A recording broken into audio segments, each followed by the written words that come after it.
마가복음은 전반부인 1장과 9절, 여기서는 갈릴리를 중심으로 이루어진 예수님의 사역에 대한 기록이고요. 후반부는 10장에서 16장까지인데 예수님의 순환에 대해서 기록하고 있습니다. 이 가운데 오늘 우리가 읽은 마가복음 13장은 고난주간의 화요일에 주어진 교훈입니다. 소위 감람산 강화라고 불리는데 계시록이라고 불리기도 하죠. 여기서 주님은 종말과 재림에 관한 예언과 교훈의 말씀을 제자들에게 주셨습니다. 이 감람산 강화는 1차적으로는 예수님 자신의 죽음과 부활 승천으로 인해서 예수님의 부재시에 닥쳐올 그 이후의 상황에서 제자들을 준비시키는 그런 가르침의 말씀이기도 합니다.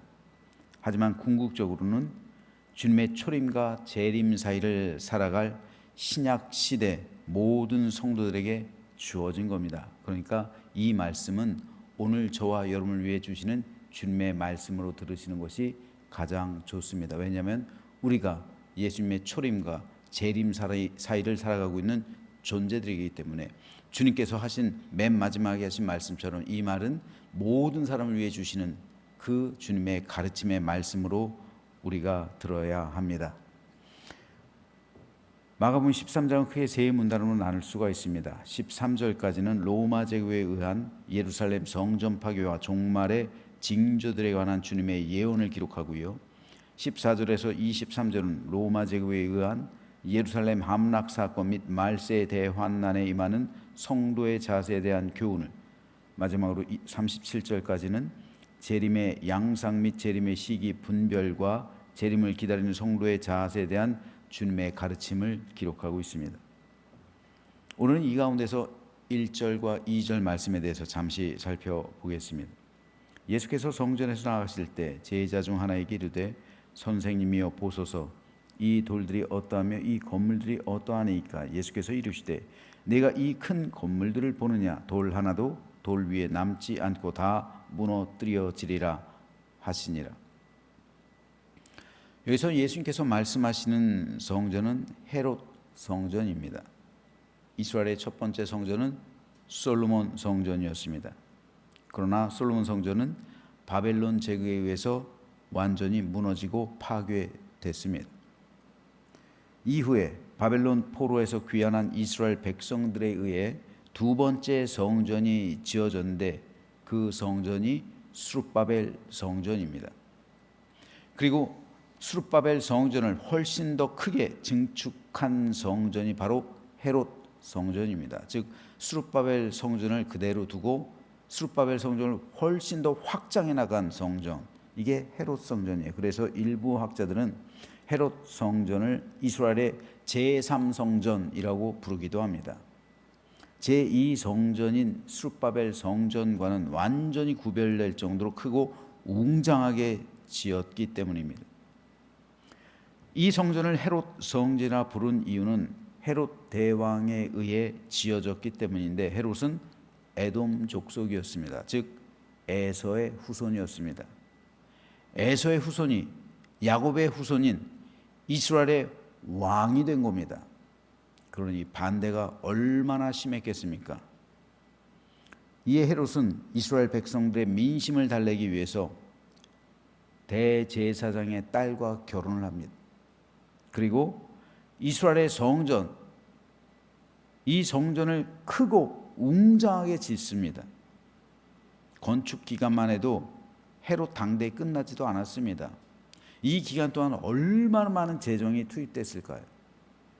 헤롯 성전의 건축의 기간을 보면요, 주전 20년부터 주 64년까지 무려 84년을 지었어요. 어마어마한 공사 기간입니다. 예수님 당시에서도 이 성전은 46년 동안 짓고 있거늘 이 말씀이 나오죠. 그러니까 아직 완공이 안 된 거예요. 그만큼 헤롯 성전은 엄청나게 웅장하고 장엄하고 화려하고 컸습니다. 예수님의 제자들마저 이 성전을 보며 감탄할 정도였어요. 헤롯 성전은 이스라엘 민족의 자긍심이 된 거예요.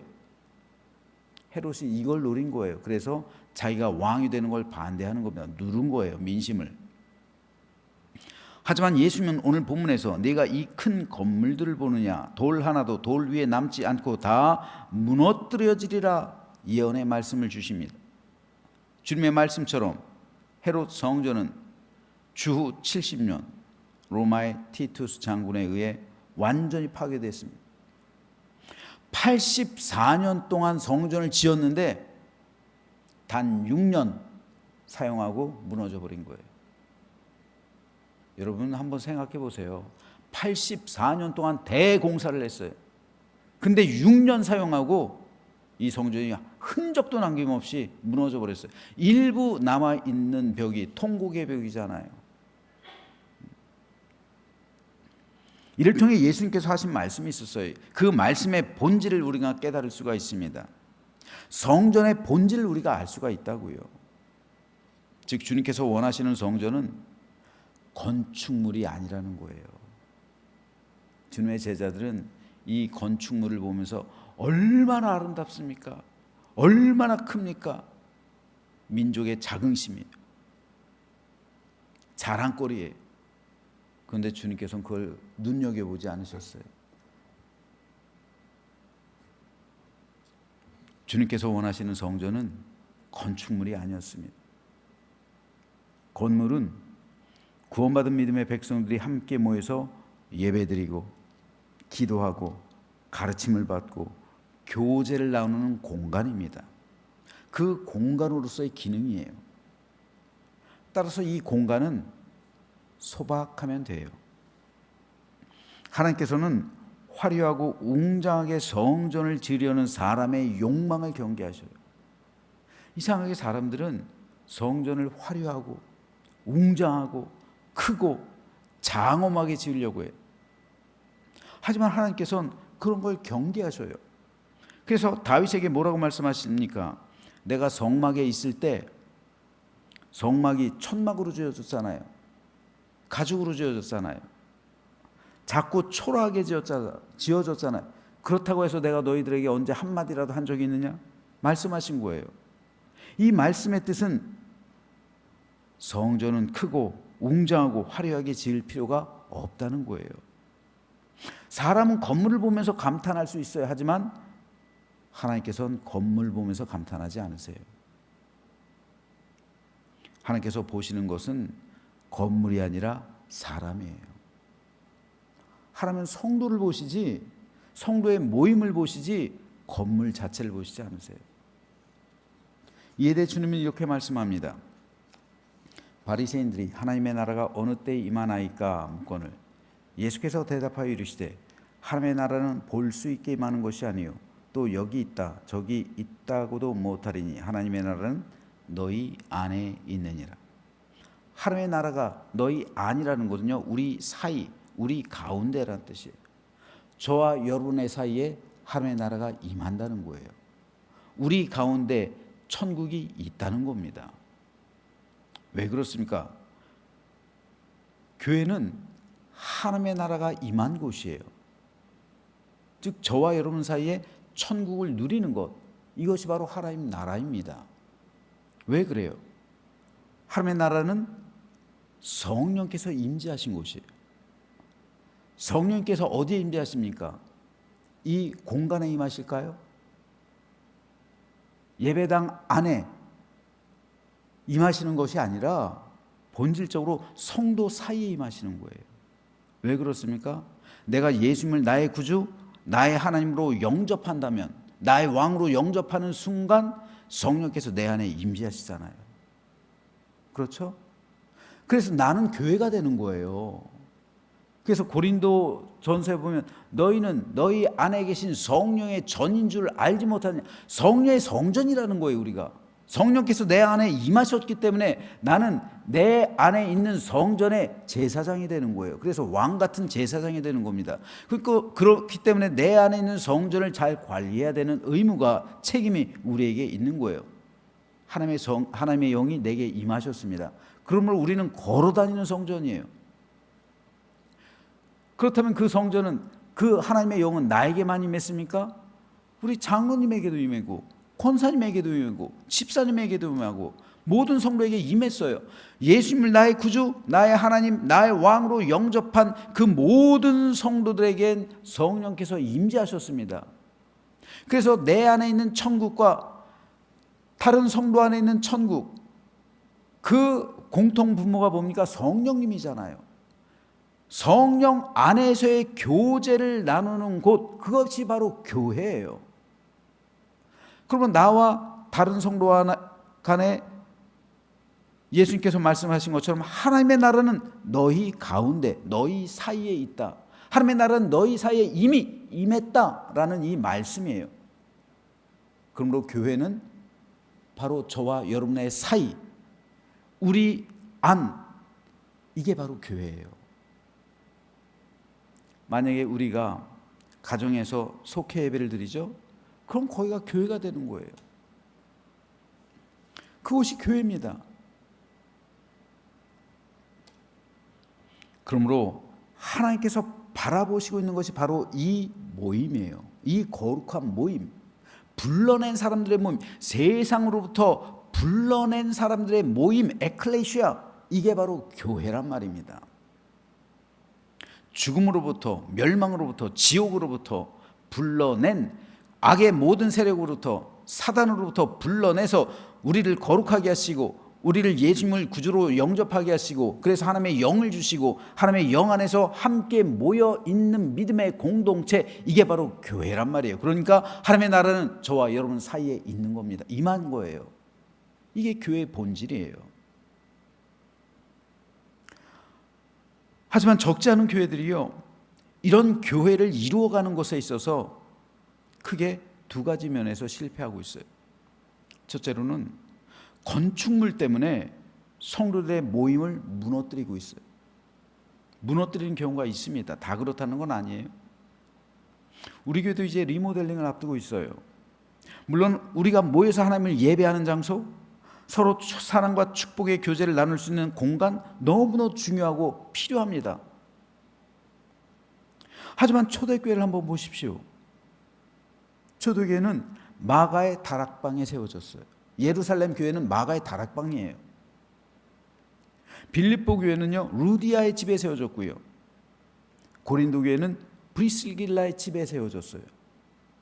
사도행전이나 서신서들 어디에서도 초대 교회가 건물에 대한 관심을 기울인 기록은 찾아볼 수가 없어요.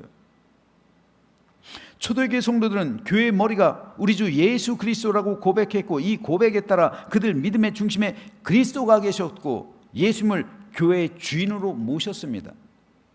따라서 예수님께서 주인된 교회는 주님의 뜻에 따라 통치되고 다스려집니다. 바로 여기서 오늘날 교회들이 범하기 쉬운 두 번째 실패 유형이 나오게 되는데요, 그것은 교회를 예수님이 아니라 사람들이 통치하고 있다는 사실이에요. 교회의 주인은 오직 하나님이십니다. 교회는 하나님께서 독생자 예수 그리스도의 핏값을 주고 사신 성도들의 거룩한 모임이에요. 따라서 교회는 세속을 초월하는 믿음을 가진 성도들이 모여서 천국을 이루고 있는 생명과 구원의 공동체입니다. 그런데 이 거룩한 생명과 구원의 공동체가 세상의 이념과 신념과 사상에 의해 나뉘고, 그로 인해 성도들이 분열하고 서로를 미워하고 원망하고 증오한다면 그곳의 주인은 하나님이 아니라 사람이에요. 사람이 통치하고 사람이 다스리는 곳이 됩니다. 초대교회는 그렇지 않았어요. 초대교회는 순교할지언정 성도들끼리 서로 사랑했어요. 예수님께서 제자들을 서로 증오와 원망의 대상으로 뽑으신 이유가 거기 있습니다. 보여주는 거예요, 천국을. 친로마 성향인 세리들, 그리고 나라의 독립과 해방을 위해 싸웠던 그 열심당원들 한 대로 묶었어요. 이로써 보여주는 게 뭡니까? 천국이에요. 천국은 모든 세속적인 가치를 떠나서 영원한 한나라의 백성들이 모인 곳. 하나님의 나라는 너희 사이에 이미 임했다. 라는 이 가르침입니다. 많은 교회가 여기서 무너지고 있어요. 하나님의 나라는 저와 여러분 사이에 임하는 거예요. 이것이 없다면 교회가 이루어지지 않는 거예요. 이 굉장히 위험한 겁니다, 여러분. 하나님은 오늘도 여전히 교회의 주인입니다. 교회의 주인이신 하나님은 오늘도 여전히 성도의 모임과 관계를 지켜보십니다. 하나님께서 바라보시는 것이 이거예요. 과연 저와 여러분 사이에 하나님의 나라가 임했을까요? 하나님의 나라를 세상의 신념, 세상적인 사상, 세상적인 생각 이것으로 나누고 분열하고 미워하고 대적하고 증오한다면 거기엔 하나님 나라가 임하지 않는 거예요. 그렇다면 우리는 다시 처음부터 구원론부터 다시 시작해야 되는 거예요. 구원론부터. 왜요? 교회는 구원받은 백성의 공동체이기 때문에요. 구원받은 백성들의 공동체. 그렇다면 내 안에 있는 임한 성령님, 그리고 다른 성도 안에 임한 성령님, 그 성령과의 모임, 이게 교회잖아요. 그렇기 때문에 교회는 하나님의 나라는 우리 사이에, 우리 가운데 임한 거예요. 그렇다면 이 하나님의 나라를 누리는 곳이 천국 공동체인데, 천국 공동체는 그렇기 때문에 기쁨, 감사, 은혜, 사랑, 축복이 흘러나는 거예요. 저는 우리 교회가 이런 교회가 되기를 소망합니다. 천국 공동체가 돼야 돼요. 모든 것을 초월해야 돼요. 그리고 우리가 영원한 하나님 나라의 구원에 동참해야 됩니다. 하나님께서는 우리 교회에서 이것을 바라보시며 오늘도 여전히 살피시고 있어요. 저는 우리 교회가 하나님께서 보실 때 이렇듯 좋은 교회, 합당한 교회, 천국 공동체, 구원받은 믿음의 백성들, 순례자들이 되어서 구원의 그 길을 향해 함께 나아가는 믿음의 공동체가 되기를 소망합니다. 그래서 우리 모두는 천국을 공유하고 있는 사람들로서 예수님의 명령에 따라 서로 사랑하고 하나님 나라에 이를 때까지 서로를 격려하며 우리가 싸워야 할 대상, 악한 영과 대적해서 싸우며 복음으로 세상 변화시키고 십자가의 능력으로 세상과 맞서 싸우며 예수 그리스도의 이름으로 승리하는 우리 모두가 되시기를 주님의 이름으로 축원합니다.